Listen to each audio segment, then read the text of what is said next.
ہر وظیفے کے ساتھ کوئی نہ کوئی موکل ہوتا ہے۔ میں بار بار عرض کرتا ہوں کہ جب بھی کوئی وظیفہ پڑھیں اس کا ایک حصار قائم کریں، اس کی ایک مدت قائم کریں۔ یعنی 21 دن کا وظیفہ کرتے ہیں، 3 ماہ کا وظیفہ کرتے ہیں، 40 دن کا وظیفہ کرتے ہیں، 1 ہفتے کا وظیفہ کرتے ہیں، 3 راتوں کا وظیفہ کرتے ہیں۔ پہلے اس کی نیت کریں کہ اے میرے اللہ، یہ اسم میں وظیفے کی نیت سے 13 دن پڑھتا ہوں، 21 دن پڑھتا ہوں، یا 1 ہفتہ پڑھتا ہوں، یا 2 راتیں پڑھتا ہوں، یہ مراد میری پوری ہو جائے۔ پھر 3 دنوں کے بعد جیسے ہی وہ وظیفہ ختم کرے تو اس کو ایسے ہی کبھی نہ چھوڑیں، کیونکہ جیسے ہی آپ نے وظیفہ پڑھا اس سے ایک انرجی کریٹ ہوئی، اور وہ انرجی کسی نہ کسی موکل سے، کسی نہ کسی فرشتے سے، کسی نہ کسی جن سے جڑی ہوئی ہے، جو وہ جن آپ کے قریب آتا ہے، یا وہ موکل آپ کے قریب آتا ہے، یا وہ فرشتہ آپ کے قریب آتا ہے اور آپ کے کام کرنے کے لیے کوششیں کرتا ہے۔ اگر آپ نے وظیفہ تو کیا لیکن وظیفے کرنے کے بعد اس کو آزاد نہیں کیا تو وہ انرجی، وہ طاقت آپ کے ساتھ گھومتی رہے گی۔ پھر سر کا بھاری ہونا، کندھوں کا بھاری ہونا، پاؤں کا بھاری ہونا، چڑچڑاپن بڑھنا، اور ایسے لگتا ہے کہ رات کو سونے کے بعد شاید کوئی دیکھ رہا ہے، شاید کوئی آ رہا ہے۔ تو یہ کیفیت اس وجہ سے ہوتی ہے کہ آپ نے وظیفہ تو کیا لیکن اس موکل کو آزاد نہیں کیا۔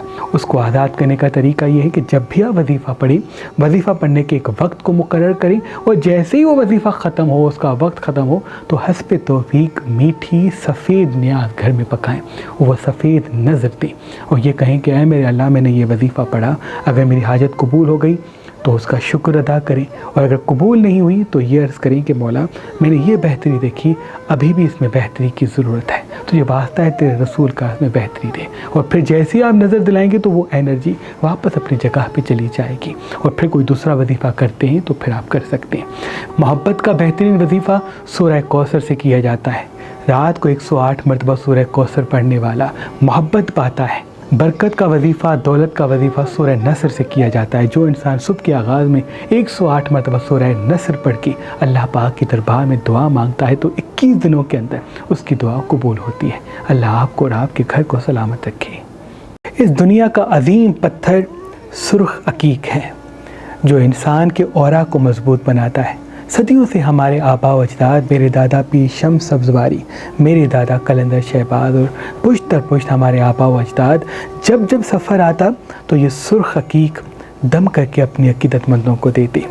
اللہ کے فضل و کرم سے یہ سرخ عقیق انسان کے اورا کو اتنا مضبوط بنا دیتا ہے، جہاں جہاں انسان جاتا ہے توجہ کا مرکز بنتا ہے اور کامیابی اور فتح پاتا ہے۔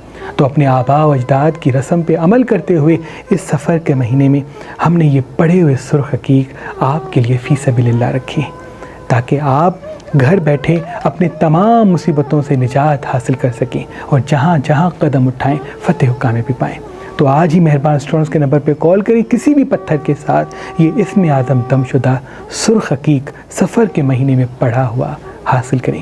اس پتھر کی خوبی یہ ہے کہ یہ کامیابی کو انسان کی طرف راغب کرتا ہے، یہ ہاتھ میں دولت بڑھاتا ہے، یہ کاموں میں آسانیاں پیدا کرتا ہے، یہ انسان کی بات میں وزن پیدا کرتا ہے۔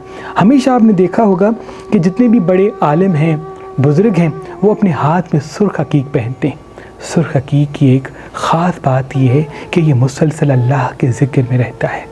کوئی بھی مصیبت اگر انسان کی زندگی میں آنے والی ہوتی ہے تو وہ مصیبت قریب نہیں آتی، یہ خود پتھر ٹوٹ جاتا ہے لیکن انسان کی حفاظت کرتا ہے۔ بے شک اللہ پاک کی عظیم نعمتوں میں سے ایک نعمت یہ سرخ عقیق ہے۔